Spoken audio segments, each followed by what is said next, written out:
Fato é que quando a gente conversa com analistas, principalmente de equity, o que eles dizem é que a bolsa está ficando cada vez mais barata no Brasil, mais atrativa.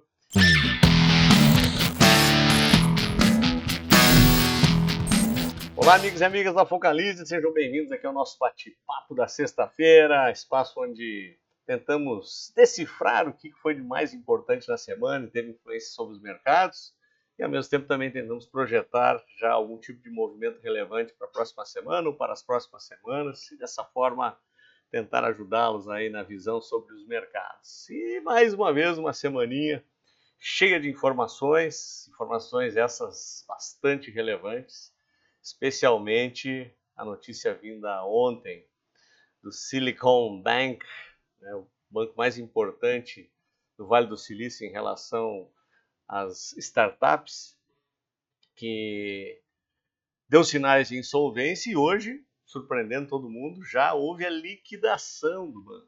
É como se o Banco Central chegasse e já acionasse o Fundo Garantidor de Crédito.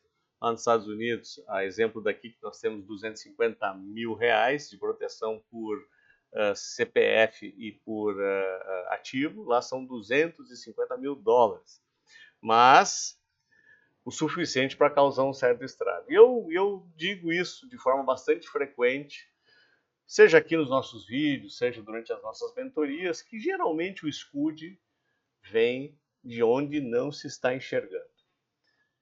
Então, quando determinado fato é apontado por analistas, especialistas, economistas, dizendo assim, recessão americana, esse é o grande guidance do ano. Mesmo que tenha algum tipo de influência negativa em relação ao preço dos ativos, elas vão precificando naturalmente e acontece o famoso soft landing, né? Não existe movimento. Se daqui a pouco eu vou mostrar aqui nos gráficos para vocês o que acontece quando o escudo vem de onde não se prevê nada. É ali que mora o perigo. E o evento com o banco lá no Vale do Silício é um escudo de onde não se espera. E, evidentemente, teve impactos negativos sobre todos os mercados. E se somarmos, né, a questão do ambiente interno aqui também, eu já vou mostrar para vocês o efeito que aconteceu no mercado americano e um pouco até no mercado europeu, mas nós não escapamos aqui no Brasil, somados ainda a uma inflação teimosa que insiste em manter-se firme e forte. Esperava-se algo na faixa de 0,72 na prévia do IPCA, saiu 0,84, causando bastante preocupação ao mercado, somados ainda à questão do arcabouço fiscal, né, um novo arcabouço fiscal. Até brincava ontem com o pessoal da nossa mentoria, né? A Simone Tebet saiu da reunião dizendo que iria surpreender o mercado com o arcabouço fiscal, todo mundo ia gostar, só faltava planilhar os dados, né? Então eu brinquei, né? Só falta combinar com os russos, né? Então, da mesma forma que era para ser uma boa notícia, acaba se perdendo no meio da retórica, né? E aquele negócio que vai agradar todo mundo, geralmente acaba não agradando ninguém. E tudo isso não teve jeito. Deem uma olhada no nosso principal gráfico aqui, o gráfico Ibovespa. Eu tinha comentado na última sexta-feira a minha expectativa em relação ao repique da Bolsa. Comentei que o repique poderia vir à média de 9, que é essa linha vermelha aqui no gráfico, quiçá até a LTB média de 21 períodos. Foi exatamente o que aconteceu. Tivemos o repique a partir do teste da LTB, da média de 21 períodos, pressão vendedora neles, a armação de um novo pivô de baixa. E aqui, pessoal, perdido o patamar testado no último fundo, teremos mais um pivô de baixa. Eu já deixei, inclusive, projetado esse pivô de baixa. Ele traz, na expansão alternada de Fibonacci, o Ibovespa para a faixa dos 99.800 pontos, para arredondar aqui, 100 mil pontos. Da mesma forma, comentava na questão do dólar, que está sem nenhuma tendência de lado ou levemente descendente. No intraday chegamos a fazer nova mínima, Em função, obviamente, de todos os fatores já citados até agora aqui no vídeo para vocês, tivemos um repique, simplesmente voltando o dólar para o patamar de fechamento, ou seja, manteve-se neutro, manteve-se de lado, e ele continua encaixotado aqui entre os 5,13, 5,12 e os 5,30. Essas são as faixas mais importantes para ficarmos atentos, especialmente em fechamento. Mas agora eu queria falar um pouquinho da taxa de juros. Vou colocar aqui o DI 25 para vocês, que apesar dos pesares, ela vinha já com a expectativa do mercado, com a expectativa do tal novo arcabouço fiscal, mas especialmente por um fator novo, não dá para se dizer, né? Porque ele é conhecido, mas novo nas discussões, né? Começou a haver um certo consenso praticamente de todos os agentes do mercado em relação ao impacto de uma taxa de juros na magnitude atual, realmente muito alta. Por quê? Porque ao contrário do que tínhamos algum tempo atrás, o nível de endividamento, tanto da população quanto das empresas, está muito mais alto. E a taxa de carrego dessas dívidas a uma faixa de 13,75 na Selic, ou até para funding novo, considerando efeito Americanas, Oi, Light, que também causaram um estrago nas expectativas de quem empresta dinheiro, aumentando o fator de risco, aumentando, obviamente, o preço disso. O dinheiro ficando mais caro, né, acaba travando mais do que o esperado a atividade econômica.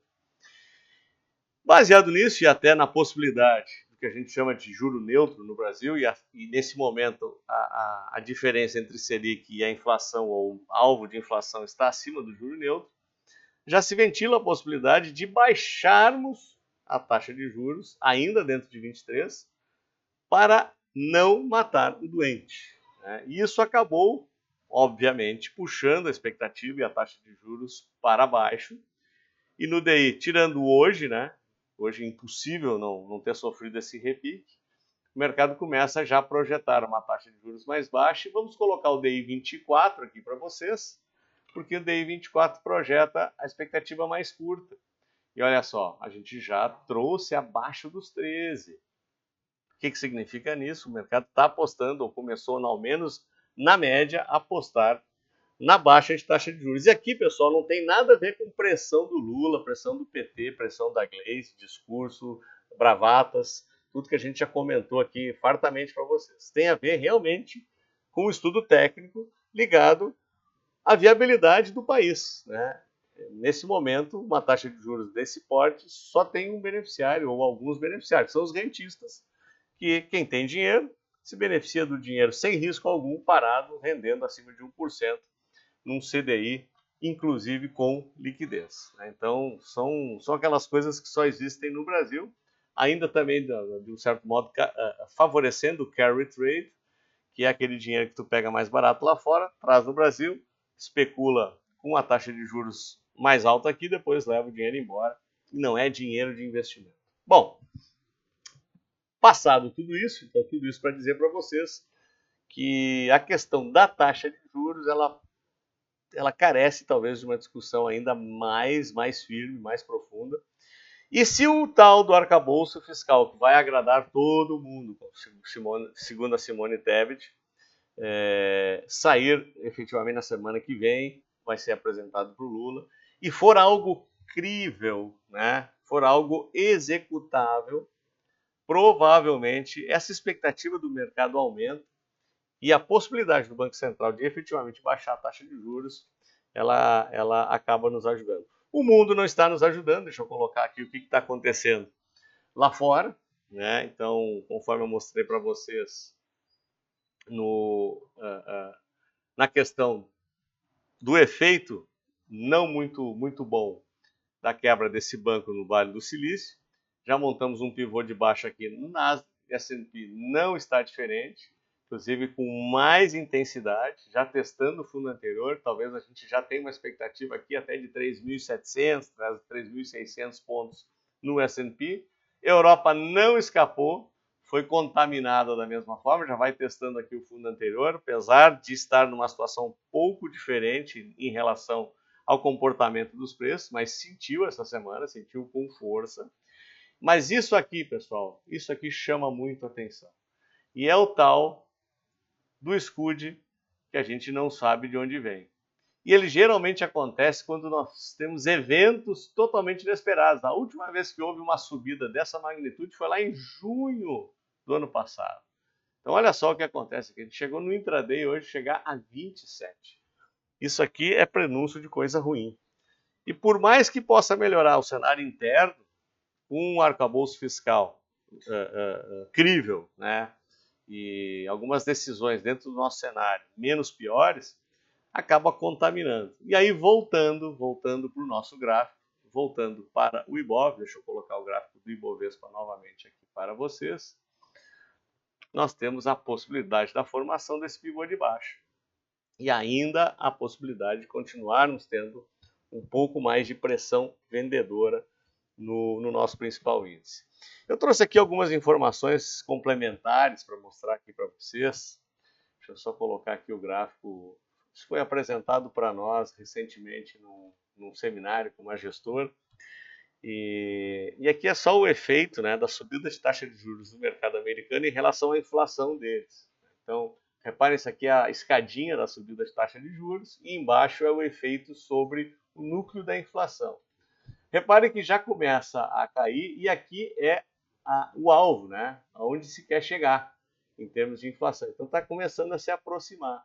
Da mesma forma, a questão do emprego nos Estados Unidos versus o PIB. Essa linha amarela aqui é a taxa de desemprego. Olha só como ela já está caindo.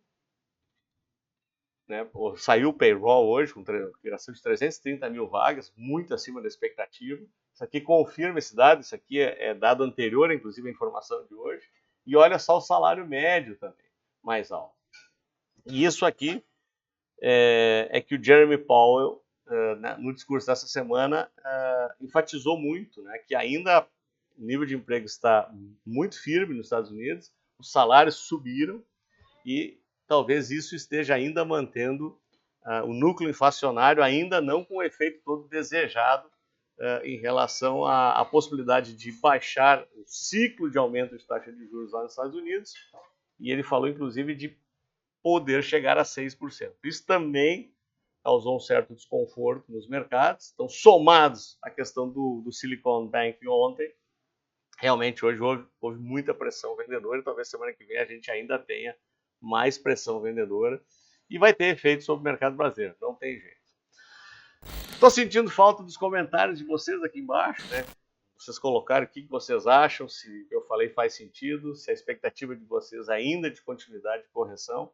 O fato é que quando a gente conversa com analistas, principalmente de equity, o que eles dizem é que a bolsa está ficando cada vez mais barata no Brasil, mais atrativa, e talvez quem tenha paciência, né, vai se posicionando aos pouquinhos em bons ativos. Quando a gente olha que aquele preço efetivamente não faz sentido com o valor da companhia, ele é sistêmico, ele está ligado à situação de mercado, talvez a gente tenha muitas oportunidades aqui de um cenário, obviamente, temos que enxergar mais de um ano e meio, quem sabe até 2 anos para frente, mas talvez vá surgir oportunidades muito boas de posicionamento de longo prazo na Bolsa Brasileira. Mas me parece que ainda vai dar para comprar mais barato, né? Então, opina aqui embaixo, diz o que você acha, se concorda comigo, discorda. Eu adoro ouvi-los. E se gostaram do vídeo, deem seu like, assinem nossos canais. E eu quero vê-los no nosso próximo vídeo. Um ótimo final de semana e até lá!